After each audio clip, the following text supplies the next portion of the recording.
আপনারা যদি এরকম করেন তাহলে আমার নাতনিটা তো লগ্ন ভ্রষ্ট হবে। তার কি দোষ বলুন? আমাদের আর কোনো অনুরোধ করবেন না, যা বিধান দেওয়ার আমি দিয়ে দিয়েছি। ওরা যদি আজ মার বাড়ি থেকে জামাই উঠিয়ে নিয়ে চলে যায়, আমি সমাজে মুখ দেখাবো কি করে? মা, কি করে মুখ দেখাবো? ভাবিনি মায়া, আমাকে এ বয়সে আমার সংকটের মধ্যে পড়তে হবে। আপনি চিন্তা করবেন না বাবা মশাই, যে করেই হোক আমি এই বিয়ে দেব। গুরুদেব, আপনি পণ্ডিত মশাইকে বলুন আমাদের কি প্রায়শ্চিত্তির করতে হবে। এসব তুমি কি বলছো? আপনি ওনাদের সাথে দয়া করে আর তককে জড়াবেন না। এই প্রশ্ন আমাদের মেয়ের জীবনের প্রশ্ন নয়, এই প্রশ্ন আমাদের বাবা মশাইয়ের জীবনের।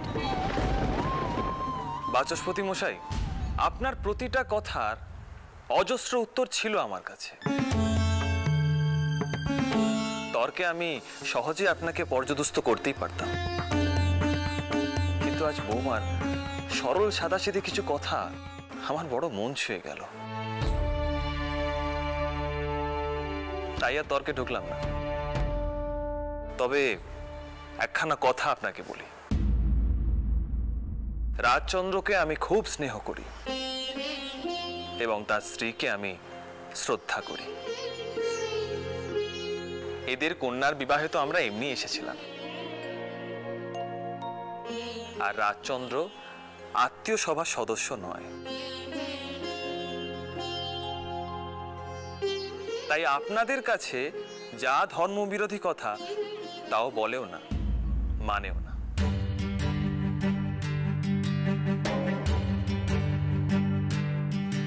অতএব আমার সঙ্গে মেলামেশা করে বলে এই বিবাহ কিন্তু ভেঙে দেয়া যায় না।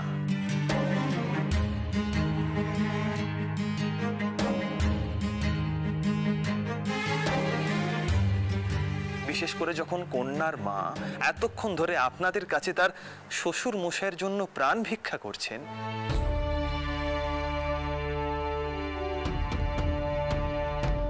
এর থেকে বড় শিক্ষা কোন ধর্মে কোন মা তার সন্তানকে দিতে পারে বলবেন?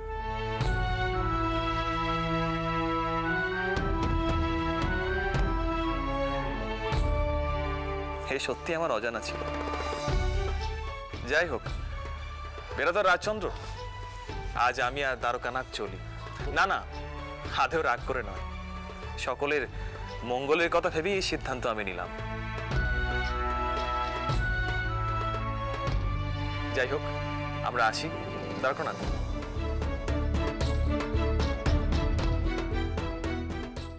বিরাদার, দক্ষিণার অঙ্কটা বাড়িয়ে দিন, দেখবেন সবকিছু ঠিক হয়ে যাবে। তামাশা করলাম, শুভকামনা রইল। প্রণাম বাচস্পতি মশাই। আমার প্রণামটা নিশ্চয়ই আপনি গ্রহণ করবেন, নাকি ধর্মত্যাগীদের প্রণাম করবারও কোনো অধিকার নেই?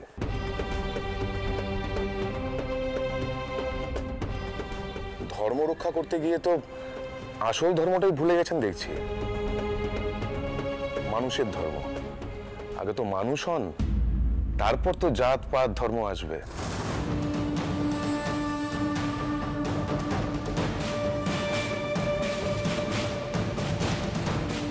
ভেবে দেখবেন স্যার। আসলাম বেরাদর।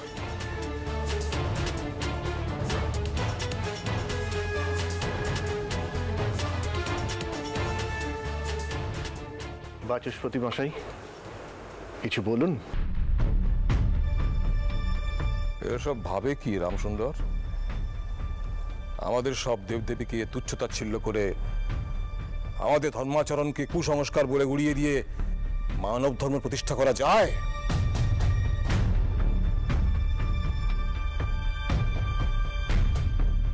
আমাদের কোনো দয়া মায়া নেই, কোনো করুণা নেই, আমরা মানুষের দুঃখ কষ্ট বুঝি না, এইসব বলতে চাই ওরা। এইসব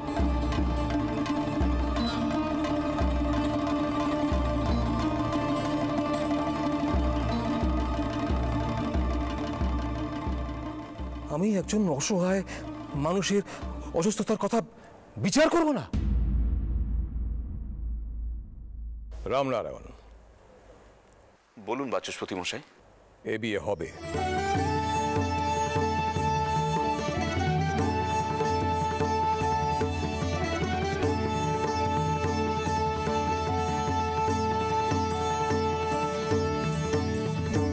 বিয়ের ব্যবস্থা করো।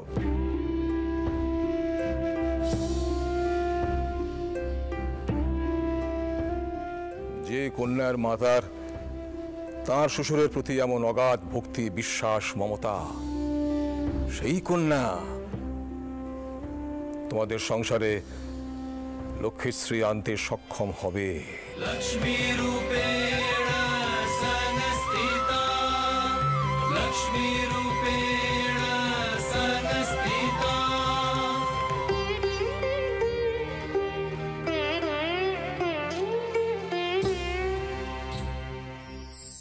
দেখলে তো, বাচস্পতি মশাই পাষাণ হৃদয় নন। যাও, আর কাল বিলম্ব করো না, যাও।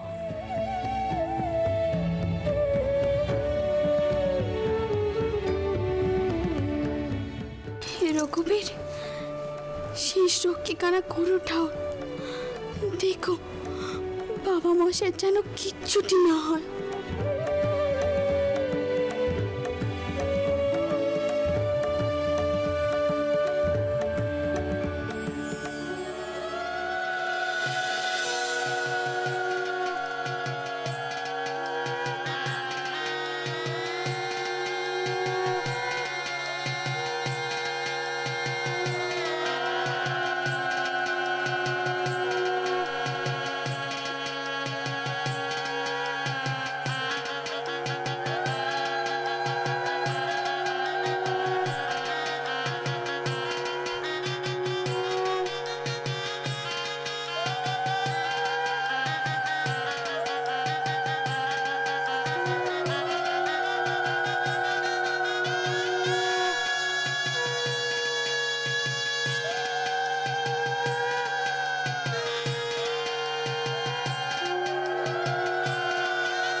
দিদি, বিয়ে তো দেখতে পারবে না, তাহলে এখানে দাঁড়িয়ে আছো কেন? যাও ঘরে গিয়ে একটু বসো, বিয়ে শেষ হলে আমি নিজে গিয়ে তোমায় কাপড় দেব। আমরা তো আছি, অত চিন্তা করছো কেন? সে তো আমি জানি তোরা আছিস, কিন্তু আমি ভরসা পাচ্ছি না অন্য কারণে। আবার যদি কোনো গোল বাঁধে। দেখছিস তো তোর বরটাও কেমন গম্ভীর হয়ে আছেন, খুব রেগে আছেন। কিন্তু আমি কি করতুম বলতো? একদিকে বাবা মশাইয়ের এমন অবস্থা, তার উপরে সমাজপতিদের হুমকি। তেনারা তো এখনো এখানে আছেন, ওই বাচস্পতি মশাই, শাস্তি মশাই, সকলে। তাই তো ভাবছি যেন পান থেকে চুন না কষে। রামমোহন বাবুরা তো চলে গেছেন দিদি, আর তো গোল বাঁধার কোনো ভয় নেই। আমার যে কি খারাপ লাগছে, কি বলবো তোকে। এমন জ্ঞানী গুণী মানুষ, তারা পথের বেঁধে থাকতে পারলেন না। তিনারা অতিথি হওয়া সত্ত্বেও আপ্যায়ন পেলেন না। আমি যে লজ্জা কোথায় রাখবো? আমার যে কি খারাপ লাগছে সরোজ। দিদি, এখন ওসব কথা ভাববার সময় নয়, তুমি বরং পরে এ বিষয় বর টাউরের সাথে কথা কো। তিনি যা তোমায় মানেন, তোমার কথা ঠিক বুঝবেন। জানিস তো সরোজু, আমার মন বলছে পদ্মের বের পরপরই একটা অনেক বড় ঝড় উঠবে। রামমোহন বাবু, দ্বারকানাথ বাবু, তোর বরটাও কেউ চুপ করে বসে থাকবেন না।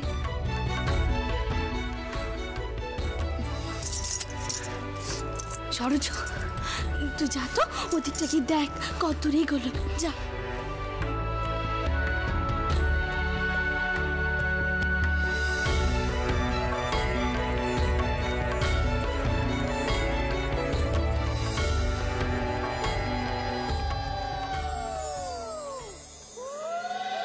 জনকনরপতি অতি হরষিতে রামচন্দ্রে করে দান, দান করে শীতে লগ্ন পাইয়া গুরু আচমন করে, বেদ শাস্ত্র পড়ায় তাকে কুলপুরোহিতে।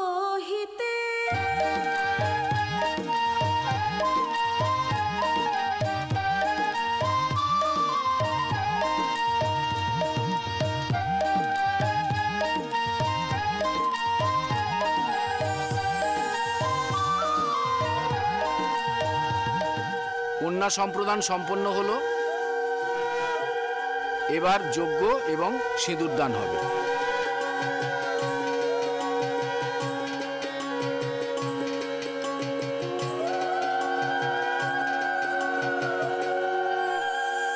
দিদি,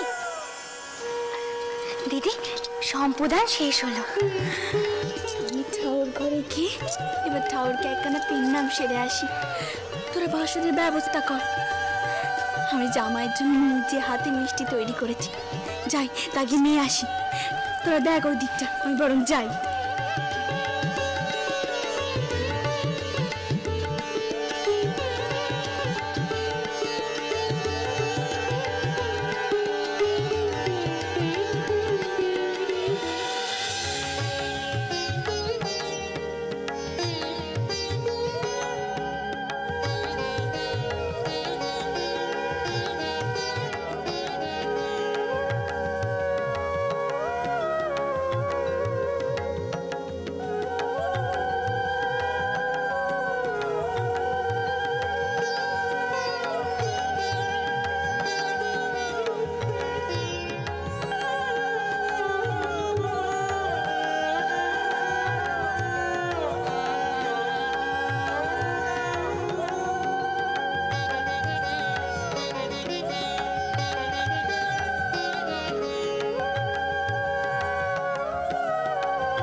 এখানে বসো বাবা, আগে একটু মিষ্টি মুখ করে নাও।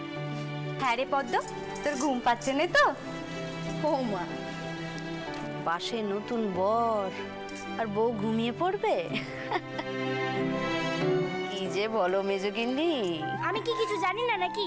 কি ভাবা বলো তো আমাকে? বাসরে জাগতে হয়, সে তো সবাই জানে। ও না জামাই, আমার নাতনির কথায় কিছু মনে করো নে বাবা। আমার নাতনির কথা ধরুনি এমন, যেন 7 বুড়ির 1 বুড়ি। বউয়ের তো শুনি এত বোধ বুদ্ধি, তা সেই কিনা মেয়েকে এমন শিক্ষে দিলে। হ্যাঁ, তা সৌর বাড়ির লোক এমন সব ট্যাকর ট্যাকর কথা মেনে নেবে তো? ও মা, কেন মানবে নে?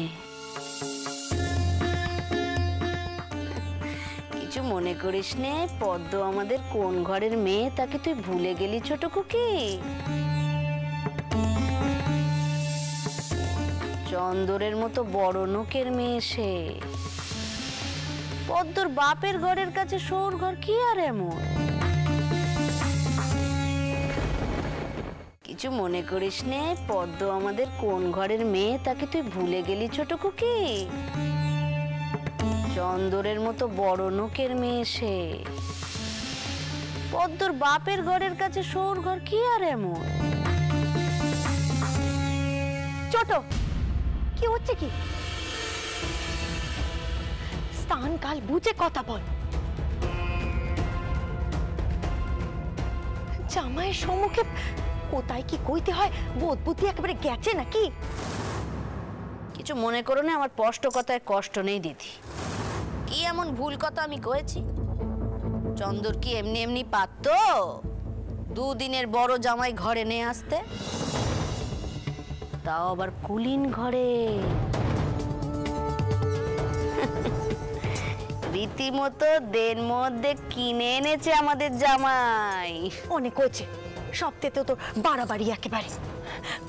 জনাতন যা করেছেন ভালোর জন্যই করেছেন। সে তো বটেই, নইলে পদ্মর সৌরগড়ের লোক কত পণ্ডিত টণ্ডিত নিয়ে এসেছিল, বর নাকি তুলে নিয়ে যাবে। পারলো? আমাদের ছোট বউ আর চন্দরের কাছে খাপ খোলা তো সোজা নয় বাপু। বাধ্য হলো তো বেদিতে। একেই বলে ট্যার জোর পদ্মরানী। ছোট খুড়িমা, এসব আপনি কি কথা কইছেন জামাইয়ের সম্মুখে?